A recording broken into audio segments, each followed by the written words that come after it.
think that you can pretty much enjoy any whiskey whenever you want. I mean, it's up to you. But I do think there's a consensus that a lot of people prefer certain whiskies in different seasons. Some whiskies enjoyed more in summer and some in winter. So I'm going to show you some of my favorite summer and winter whiskies. If you like this video at any point, hit like, hit subscribe, and now that that's out of the way, let's jump in.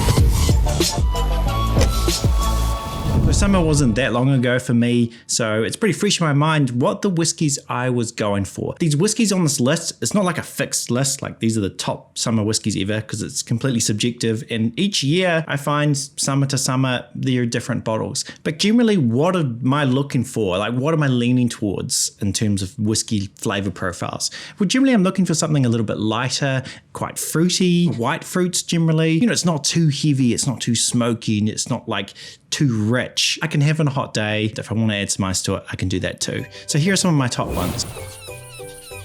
So the first whiskey that I was reaching for a lot over summer was a whiskey that I actually talked about in my Whiskies I'm Hunting for 2024 video. And I finally got my hands on a bottle, and it is the Herrick from the Isle of Harris. I really like this whiskey. I do know in some markets, the price can fluctuate quite a lot. Some of you are paying a lot more than others, but I think if you can get it for a good price, it's worth checking out because it's a lot of those things I'm going for in summer. It's not heavy, it's not rich, it's much more on your white fruit notes, it's quite biscuity. Also bottled at 46%, it's got enough complexity there that it doesn't feel flat, it doesn't feel boring. I'm just surprised how much I've enjoyed this because I find a lot of the time when new distilleries release their first whiskey, I'm keen to try, I'm keen to see what the spirit style is. I'm always going in with the expectation that it's going to be a little bit hot, it's going to be a little bit spirity. With this though, not so much. I think this whiskey is kind of ready. Like, I think it's great for drinking right now. Let's get to the next one. Okay, so the next whiskey on this list is a distillery I've talked about a lot on this channel, so I won't spend too much time on it. It is aged in some Sauterne casks. And if you watch my wine video, Sauterne is basically a sweet wine from Bordeaux in France. That's going to give you a lot of pineapple-y flavors, tropical flavors. With this spirit, it already is quite a great summer whiskey. It's very fruity, a lot of apple, fresh fruit. And if you haven't guessed it yet, it's from the Isle of Arran. And this is the Sauterne cask finish. This is bottled at 50%. I think this is fantastic summer whiskey. So this next whiskey is not actually a whiskey from Scotland, and actually it's not even this specific whiskey I think works in summer. I think pretty much the entire range are great summer whiskeys. The first one, I've talked about this before, it's the Cotswolds Odyssey Barley, but I've tried this recent one, which is the Cotswolds Founder's Choice, a cask strength option. And I was drinking this even more. Cotswolds has this really nice kind of marmalade note I really love. It stands up to the best of the best Scotch, and in summertime, I was having a lot of this.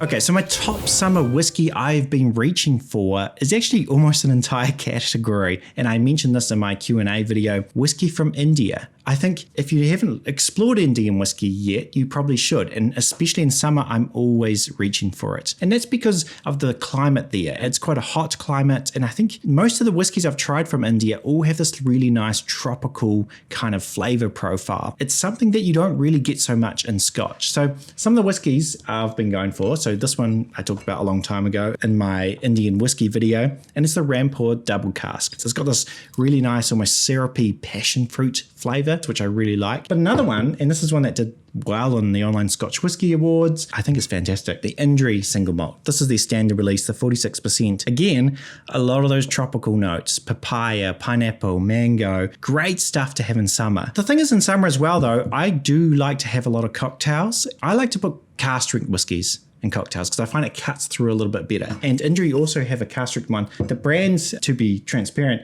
did send me this, but it's one I've been very keen to try. It's got a lot of complexity, and this is the cask strength version. It's a bit like, the Cotswolds Founder's Choice. This one is 57.2% because it has a lot of that sweetness, almost syrupy sweetness, passion fruit, mango, pineapple, all those things. If I'm making an old fashioned, I don't need to put actually as much sugar syrup or sugar cubes and that sort of thing into the summer cocktail because the sweetness is already there. So I don't need to double up on the sweetness. So you're not adding heaps of sugar to your cocktail. I think whiskey in Scotland, when it's matured in Scotland, can do a thing that other countries can't, but it goes both ways. Indian whiskey can do something that whiskey from Scotland can't do. But I think a lot of you are not so interested in summer. You guys are going into winter. Let's get things cold. Let's get the fire on. And I think some of you will be surprised about my picks for winter whiskies. Right, so with winter whiskey, kind of think about everything I've talked about with summer whiskies, light and fruity, subtle complexity, tropical notes, and think of the opposite. I'm not going for those in winter. In winter, I want something heavy, rich, industrial, smoky, sherried, powerful. That's what I'm going for. I want something that's going to warm you up. It's something you can have by the fire on a rainy day. As I did with the summer whiskies, with the winter whiskies, I'm going to start off with kind of the more obvious picks and then move on to my absolute favorite winter whiskies. So one of them is from a distillery which does a peaty line and a non-peaty line. I find a lot of people are leaning towards the peaty line, and it's not from Islay, it's the smoky whiskey Lechague. Lechague's great. I talked about the 10-year-old before, but I really like this Rioja cask version of it, which is a Spanish red wine. So it's got this nice kind of like spice note that it adds to the smokiness. Another one, obviously, and I think a lot of you will expect this, so I won't talk about it for too long. It's going to be my whiskey of the year, and that is Kilchoman Snag. This is probably the whiskey I have bought the most of. It's fantastic stuff. I won't talk about it too much. If you want to hear more about that, go watch my whiskey of the year video. And then I want to move on to a whiskey that I haven't really seen a lot in New Zealand. It's been kind of hard to find, but I really like this. And my last winter whiskey video, this was my top pick. And it's going to be the Ben Romick Peat Smoke Sherry Cask Matured. It's got everything. It's punchy, it's sherried, it's smoky. Love the spirit of Ben Romick. It's very heavy. I want to buy more of it. And then I want to move on to an absolute classic. This is one I really enjoy. Unfortunately, the price has popped up. I don't know if that's the retailers or that's the brand doing it themselves. I'm not sure. But I think if you asked me 5 years ago, which is the best winter whiskey, I think this is the one I would say. And I think most of you probably would say too. So you could probably guess what I'm going to say here. And it's going to be the Ardbeg Uigeadail. This is Ardbeg at full power. I don't know if it's officially cask strength, but it's 54.2%. It's punchy. This is like real barbecue notes with this undertone of like these dried fruits. It's fantastic. Classic Islay. Definitely one that is going to warm you up. Okay, so now we're going to get into my final two absolute favorite winter whiskies. And this next one, I was actually going to pick a different whiskey from the range, but I recently got this new version, and thinking about it for this topic specifically for winter, I think this even works better for winter. It's not that it's my favorite, but I think when you think about winter, something that warms you up, something punchy, super sherried, super smoky, I think this works really well.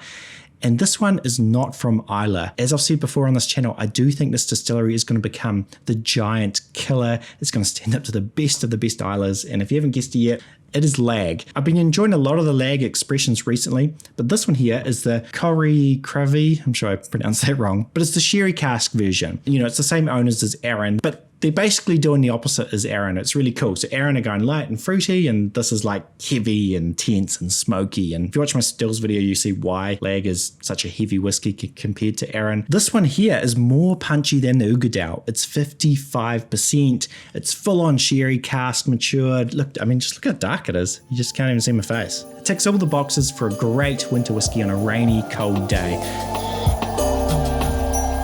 But what is my number one pick for a winter whiskey in this video? This whiskey definitely is my favorite of all these whiskies. However, it's a little bit hard to find, and actually quite hard to find. And when I saw this at a shop, it was a little while ago now, I was like, I got to get that straight away. It is from Campbelltown, from the Springbank Distillery, but it's not called the Springbank, it's the peated line. And the peated line is called the Long Row. And the one I've got here is one of the red versions. They do a bunch of different cask matured versions, and this is the Tawny Port cask. This one is even punchier than the Uigeadail and the lag at 57.5%, and it's doing the exact same thing I've talked about with these other whiskies. It's a really heavy, funky, industrial Campbelltown spirit. It's cask strength, smoky flavors, different from Islay though. Again, it's not like your iodine medicinal kind of seaweed take on peat. It's a bit different to that, but it is a smoky dram. And then it's aged in some port casks. So already, just personally, I find I drink a lot of port in winter already. So when you're adding kind of a port cask to something like a Springbank, it's fantastic. But what I want to know is which summer or winter whiskies are your go-to whiskies? I'd love to hear from you down below. If you want to see more videos by me, do go jump over to Patreon if you want doing extra content, extra Q&As. That's really the engine for this channel and keeps this channel going. Appreciate all you patrons for making this video possible. And above all though, make sure, oh yeah, share and enjoy.